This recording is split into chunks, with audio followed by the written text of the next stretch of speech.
BBA, BCA, BCom computer కోర్సులో 100% placement లభించే ఏకైక డిగ్రీ కాలేజ్ కూకట్పల్లిలోని i3 డిగ్రీ కాలేజ్ 8367215215. వాగర్థావివ సంపృక్తౌ వాగర్థ ప్రతిపత్తయే జగతః పితరౌ వందే పార్వతీ పరమేశ్వరౌ. ఆదిత్యాయ చ సోమాయ మంగళాయ బుధాయ చ గురుశుక్రశనిభ్యశ్చరాహవే కేతవే నమః. శృంగేరి జగద్గురు పీఠాధిపతులకి కంచిపీఠాధిపతులకి నమస్కారములు తెలియజేసుకుంటూ కార్యక్రమాన్ని ప్రారంభిద్దాం. ఈ జూన్ 16వ తారీఖు నుంచి 30వ తారీఖు వరకు ద్వాదశ రాశులలో జన్మించినటువంటి వారికి ఏ విధంగా ఉండబోతుందో తెలుసుకునే ప్రయత్నం చేద్దాం. ముందుగా వీక్షించేటువంటి ప్రేక్షకులకి ఒక చిన్న మనవి. చాలామంది ఎంతో గొప్పగా ఆదరిస్తూ వస్తున్నారు ఈ యొక్క రాశుల ఫలితాలకు సంబంధించి. ప్రతి 15 రోజులకు ఒకసారి చేస్తూ ఉన్నాం. అయితే కొంతమంది ఈ చెప్పినటువంటి ఫలితాలు మాకు వ్యతిరేకంగా జరుగుతున్నాయి అనేటువంటి యొక్క అంశము, ఎందుకు మాకు జరుగుతున్నాయి అనేటువంటిది కూడా బాధను వ్యక్తం చేస్తున్నారు. అయితే గమనించినటువంటి అంశం ఏంటంటే చాలామంది కన్ఫ్యూజన్ అనేటువంటిది అవుతున్నారు అనేటువంటిది. అంటే వాళ్ళకి పుట్టినప్పుడు జన్మ నక్షత్రం ఒకటి ఉంటుంది, కానీ ఆ నక్షత్రాన్ని బట్టి రాశి ఉంటుంది. ఆ రాశిని మీరు పరిగణనలోకి తీసుకోకుండా మీ యొక్క నామ నక్షత్రానికి మాత్రమే ఉన్నటువంటి రాశిని పరిగణనలోకి తీసుకుంటున్నారు. ఉదాహరణకి కోదండరాం అనేటువంటి పేరుంది. అది ఆ కోదండరాం అనేటువంటి యొక్క రాశి జన్మతః ఉన్నటువంటిది కుంభరాశి అని అనుకుందాం. కానీ కోదండరాం అనే పేరుంది కాబట్టి కేకో హాహి పునరస్సు కాబట్టి మిథున రాశి ఫలితాలని చూసుకుంటున్నారు. జన్మించిన రాశి ఏమో కుంభరాశి అయినప్పుడు నామనక్షత్ర ప్రకారం చూసుకునేటువంటి యొక్క మిథున రాశి ఫలితాలు ఎలా సరిపోతాయి? అది ఒక తప్పు జరుగుతుంది. తెలియనటువంటి రెండవ తప్పు ఏంటంటే చాలామంది ఈ వెస్ట్రన్ ఆస్ట్రాలజీని ఎక్కువగా ఫాలో అవుతున్నారు. చాలా చోట్ల రాశి ఫలితాల్లో మీకు ఏం చెప్పబడి ఉంటుంది?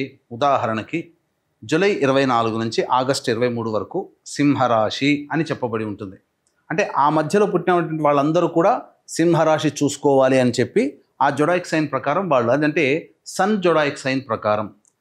మనది రాశి అనేటువంటిది చంద్రుని బట్టి ఉంటుంది. అది మీరు రవిని బట్టి ఉండేటువంటి, రవి ఆ సమయంలో సింహరాశిలో ఉంటాడు కాబట్టి అది రవిని బేస్ చేసుకొని చెప్పేటువంటిది. ఇక్కడ మనం చెప్పుకునేటువంటిది చంద్రుని బేస్ చేసుకునేటువంటిది కాబట్టి మీ యొక్క జన్మ నక్షత్రం ఏదైతే ఉంటుందో ఆ రాశి చూసుకోవాలి. ఆ ఒక నెలలో పుట్టిన వాళ్ళందరూ కూడా సింహరాశి అని అంటే అది అవాస్తవం కదా.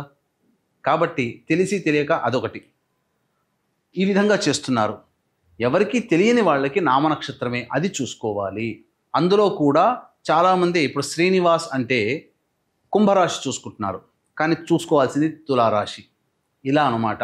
కాబట్టి ఈ తేడాని, ఈ మార్పుల్ని మీరు గమనించుకొని అసలు సిసలైనటువంటి మీ రాశి ఏందో దాని ప్రకారం మీ జన్మ పత్రిక ప్రకారం ఉన్నటువంటి రాశిని చూసుకుంటే అప్పుడు మీకు ఫలితాలు కరెక్ట్గా 90% వరకు మీకు మ్యాచ్ అవుతాయి. మనం చెప్పుకునేటువంటిది దినచర్యలలో భాగంగా రోజువారీ కార్యక్రమంలో ఏ రోజు ఆదాయం ఖర్చు ఎలా ఉంటుంది, ఏ రోజు మానసిక పరిస్థితి మంచిగా లేదా ఆందోళనగా ఉంటుంది అనే విషయాల్ని మనం క్లుప్తంగా తెలియచేసుకుంటున్నాం. కాబట్టి ఇవి విషయాలు పరిగణలోకి తీసుకొని మన ఈ చెప్పబడేటువంటి రాశి ఫలితాలు మీరు ఆపాదించుకున్నట్లయితే 90% వరకు మీకు అవి సరిపోతాయి దినచర్యలో రోజువారీ కార్యక్రమంలో. ఇక మనం వివరాల్లోకి వెళ్ళినట్లయితే 16వ తారీఖు నుంచి 30వ తారీఖు వరకు ఉన్నటువంటి గ్రహ సంచారం తెలుసుకుందాం. మీనరాశిలో శని సంచారం, అలాగే మేషరాశిలో శుక్రుడు మరియు రవి బుధ గురు యొక్క గ్రహ సంచారము మిథున రాశిలోకి, అలాగే 23వ తారీఖు నుంచి బుధుడు కర్కాటక రాశిలో ప్రవేశం చేస్తారు. అలాగే కుజుడు కేతు సింహరాశిలో మరియు రాహువు కుంభరాశిలో సంచారం జరుగుతుంది. దీనిని బట్టి ఈ 12 రాశుల వారికి ఏ విధంగా ఉండబోతుంది 16వ తారీఖు నుంచి మరియు 30 జూన్ వరకు అని తెలియజేసుకుందాం. ద్వాదశ రాశులలో భాగంగా 16 జూన్ నుంచి 30 జూన్ వరకు మిథున రాశిలో జన్మించినటువంటి వారికి ఏ విధంగా ఉండబోతుందో తెలుసుకునే ప్రయత్నం చేద్దాం. ముఖ్యంగా ఈ రాశిలో జన్మించినటువంటి వారికి ప్రధానంగా ఉద్యోగ సంబంధమైనటువంటి వ్యవహారాల్లో కాస్త ఇబ్బందులు అనేటువంటివి ఉంటాయి. ముఖ్యంగా ఒక భయాందోళన, ఉద్యోగం ఉంటుందో ఊడుతుందో అనేటువంటి ఒక భయం.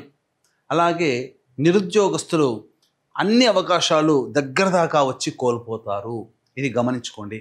అలాగే బుధగ్రహ సంచారం అనుకూలంగా లేని కారణం చేత ప్రధానంగా 22వ తారీఖు వరకు కొన్ని నష్టాలని చవిచూడాల్సినటువంటి పరిస్థితి. తీసుకున్నటువంటి నిర్ణయాల యొక్క ప్రభావము మిమ్మల్ని ఇబ్బందుల్లో నెట్టుతుంది. ముఖ్యంగా ధనపరమైనటువంటి విషయాల్లో జాగ్రత్తలు పాటించండి. ఇక గురుగ్రహ సంచారం అనుకూలంగా ఉన్నది. అన్ని విధాలుగా దైవానుగ్రహం సంపూర్ణంగా ఉండడం, పెద్దల యొక్క సలహాలు సూచనలు పాటిస్తూ, ఎందుకంటే సహాయ సహకారాలు మీకు మెండుగా ఉన్నాయి. కావున ఏ పని చేస్తున్నప్పటికీ ఈ గురుగ్రహం చెప్పేటువంటిది పెద్దల యొక్క సలహాలు సూచనలు పాటించండి అయ్యా, అది మీకు అనుకూలంగా ఉంటుంది, భవిష్యత్తులో ఎటువంటి ఇబ్బందులు లేకుండా చూసుకుంటుంది అని చెప్పవచ్చు. 23వ తారీఖు రోజు నుంచి మాత్రము మీరు ఏదైతే విచారం వ్యక్తం చేసి డబ్బుని కోల్పోయామో, లేకపోతే మన ఆలోచనలు సరిగ్గా లేవనో, లేకపోతే గృహపరమైనటువంటి చిక్కులు ఏవైతే ఉంటాయో అవన్నీ కూడాను పరిష్కారం అవుతాయి. లోన్స్ శాంక్షన్ అవుతాయి 22వ తారీఖు తర్వాత నుంచి. ముఖ్యంగా ధనపరమైనటువంటి సమస్యలు తీరుతాయి. రాని బాకీలు కూడా వసూలయ్యే అవకాశాలు గోచరమవుతున్నాయి. కుజ కేతుగ్రహ సంచార ప్రభావం మీకు జీవితంలో గొప్ప మలుపుని తీసుకుని వస్తుంది. కొత్త వ్యక్తులు పరిచయం అవుతారు. తద్వారా మీకున్నటువంటి సమస్యని పరిష్కరించుకుంటారు. భవిష్యత్తు ఆశాజనకంగా మారడానికి ఈ కుజకేతుగ్రహ సంచార ప్రభావం ఒక మూలకంగా చెప్పవచ్చు. అన్నిటికంటే చేస్తున్నటువంటి వృత్తి ఉద్యోగ వ్యాపారాల్లో కొత్త ధనము అనేటువంటిది, కొత్త పంథా మీరు వెళతారు. తద్వారా ఎదుటివారిపై మీదే పైచేయి సాధిస్తారని చెప్పవచ్చు. నూతన వ్యాపార విస్తరణ అనేటువంటిది చక్కగా జరుగుతుంది. భవిష్యత్తు ఆశాజనకంగా ఉండబోతుందని చెప్పవచ్చు. ఇక చూసుకున్నట్లయితే రాహుగ్రహ సంచార ప్రభావము ముఖ్యంగా విదేశీయానం, విదేశీ విద్యకు సంబంధించి చేయు ప్రయత్నాలన్నీ కూడాను కొలిక్కి వస్తాయి. తండ్రి గారి ఆరోగ్యం పట్ల శ్రద్ధ వహించాల్సినటువంటి పరిస్థితి అన్ని విధాలుగా అనుకూలంగా ఉంటుంది. కాకపోతే శనిగ్రహ సంచారము కొంత నిదానము, చేస్తున్నటువంటి వృత్తి ఉద్యోగ వ్యాపార ప్రయత్నాల్లో ఏ ప్రయత్నంలోనైనా కానీ నిదానాన్ని సూచిస్తుంది, ఆలస్యాన్ని సూచిస్తుంది. కాబట్టి జాగ్రత్తలు పాటించండి. దైవానుగ్రహం పొందే ప్రయత్నం చేస్తే ఆ పనులన్నీ కూడాను శుభముహూర్తంగా అవుతాయి. ఇక శుక్రగ్రహ సంచార ప్రభావం మీకు సంపూర్ణంగా యోగదాయకంగా ఉంటుంది. చక్కటి స్త్రీ సాంగత్యము, అలాగే స్త్రీలతో ఉన్నటువంటి విభేదాలన్నీ కూడా పరిష్కారం అవుతాయి. అన్ని విధాలుగా మీకు అనుకూలంగా ఉండేటువంటి సమయంగా చెప్పవచ్చు. ఏ తర్వాత చెప్పుకొచ్చేది ఏమిటంటే, ఒక బుధుడు రవి యొక్క సంచార ప్రభావం తప్ప మిగతా అన్ని గ్రహాల యొక్క ప్రభావము ఈ మిథున రాశిలో జన్మించినటువంటి వారికి అనుగ్రహంగా ఉండడం కారణం చేత మిశ్రమ ఫలితం కంటే అధికమైనటువంటి శుభ ఫలితాలే పొందుతారు. ముఖ్యంగా వివాహం కావాల్సినటువంటి అబ్బాయిలకి అమ్మాయిలకి సంబంధించి చేయు ప్రయత్నాలు కొలిక్కి వస్తాయి. సంతానం కోసం ఎదురు చూస్తున్నటువంటి దంపతులకి చక్కటి శుభవార్త వింటారు. అన్ని విధాలుగా ఆనందదాయకంగా ఉండేటువంటి పరిస్థితి గోచరమవుతుంది. ఇక విద్యార్థులకి కోరుకున్నటువంటి విద్యా సంస్థల్లో ప్రవేశం లభించడము, అన్ని విధాలుగా మీ ప్రయత్నాలు సఫలీకృతమవుతాయని చెప్పవచ్చు. ఏ తర్వాత చెప్పుకొచ్చేది ఏమిటంటే, ఆనందదాయకమైనటువంటి పరిస్థితిని ఈ యొక్క మిథున రాశిలో జన్మించినటువంటి వారు ఈ 16 నుంచి 30వ తారీఖు వరకు పొందబోతారు అని చెప్పడంలో ఏమాత్రం సందేహం లేదు. అలాగే గమనించుకున్నట్లయితే ఈ యొక్క మిథున రాశిలో జన్మించినటువంటి మహిళలకి బాధ్యతలు పెరుగుతాయి. శారీరక శ్రమ, మానసిక ఒత్తిడి అధికంగా ఉండడం వల్ల చేసేటువంటి పనులలో నియంత్రణం కోల్పోతారు. గౌరవ మర్యాదలకి లోటు ఉండదు, కానీ నియంత్రణ కోల్పోతారు. కొన్నిసార్లు చికాకులు పడాల్సినటువంటి పరిస్థితి వస్తుంది. తద్వారా ఇతరులలో మీరు చులకనవుతారని చెప్పొచ్చు. కాబట్టి సంయమనం పాటించండి, ఆరోగ్యం పట్ల శ్రద్ధ వహించండి, సకాలానికి మీరు భోజనం చేసే ప్రయత్నం చేయండి. అన్ని విధాలుగా ఆనందదాయకంగా ఉంటారని చెప్పవచ్చు. ఇక 16వ తారీఖు నుంచి 30వ తారీఖు వరకు ఏ విధంగా ఉండబోతుందో తెలుసుకునే ముందు వీక్షించేటువంటి ప్రేక్షకులకి గమనిక. ఈ నెల 21వ తారీఖు రోజున ఏకాదశి, అశ్విని నక్షత్రము కలిసినటువంటి పుణ్యతిథి. ఈ రోజున జాతకరీత్యా కలుగు విద్య, వివాహ, ఉద్యోగ, దాంపత్య, అనారోగ్య సమస్యల నివారణకి మరియు మేష, మిథున, కర్కాటక, సింహ, కన్య, వృశ్చిక, ధనస్సు, కుంభ, మీన రాశుల్లో జన్మించినటువంటి వారికి శనిదోష పరిహారార్థమై శనీశ్వర హోమము, అఘోర పాశుపత మంత్ర హోమంతో పాటు సర్వదోష నివారణ పూజలు, హోమాలు అనేటువంటివి జరిపించి శక్తిపాతము చేయబడినటువంటి శంకరుంగలి మాలని మీకు అందివ్వడం జరుగుతుంది. అవకాశం ఉన్నటువంటి వాళ్ళు ఈ కార్యక్రమం తదనంతరం కాంటాక్ట్ చేసి పూర్తి వివరాలు తెలుసుకోవచ్చు. అలాగే ఈ 16వ తారీఖు రోజున మానసికమైనటువంటి ప్రశాంతత లోపిస్తుంది. ఖర్చులు అధికంగా ఉంటాయి. ఏ పని చేయాలన్న ఆసక్తి ఉండదు. కాబట్టి జాగ్రత్తలు పాటించండి. 17, 18వ తారీఖుల్లో సంతానం మూలకంగా ఖర్చులు, విభేదాలు అనేటువంటివి పెరుగుతాయి. అలాగే ఆస్తి సంబంధమైనటువంటి వివాదాలు కొలిక్కి వస్తాయని చెప్పవచ్చు. ఖర్చులు కూడా అధికంగా ఉంటాయి. 19, 20, 21, 22వ తారీఖుల్లో ప్రధానంగా సహాయ సహకారాలు ఇతరుల వలన రావడం, అనుకున్నటువంటి పనులను కాదలుచుకున్నటువంటి కార్యం గంధర్వులే నెరవేర్చినట్టు మీ అనుకున్నటువంటి పనులని ఇతరుల సహాయ సహకారాలతో మీరు పూర్తి చేసుకుంటారు. స్త్రీ సాంగత్యం గోచరమవుతుంది. అన్ని విధాలుగా మంచి శుభ పరిణామము. డబ్బులు కూడా మీకు రాని బాకీలు వసూలవుతాయి. ఖర్చులకు మించిన ఆదాయం లభించడం ద్వారా ఆనందదాయకంగా ఉంటాయి. విందులు వినోదాల్లో పాల్గొంటారు అని చెప్పవచ్చు.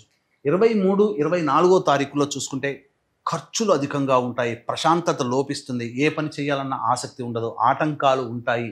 ఒక జిగ్జాగ్ లాగా ఉంటుంది. అనవసరమైనటువంటి ప్రయాణాలు చేయాల్సిన పరిస్థితి గోచరమవుతుంది.